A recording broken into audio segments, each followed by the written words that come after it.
عن شهاداتك الدراسية. أنا عندي شهادة بكالوريوس في الإعلام.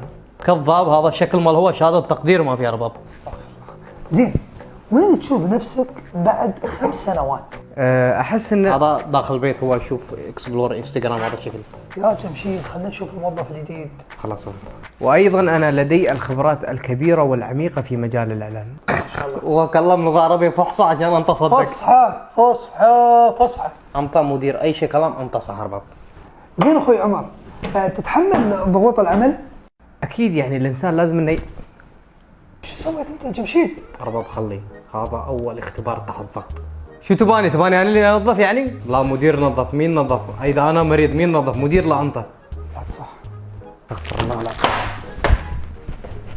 شفت؟ أرباب حكمة مالنا كلام اليوم أي نفر يقدر يقول أي كلام، لكن فعل ما في أي نفر يقدر يسويه. هذا موظفين آخر زمن أرباب. أستغفرك ربي. مو المدير، أنا ولا هو؟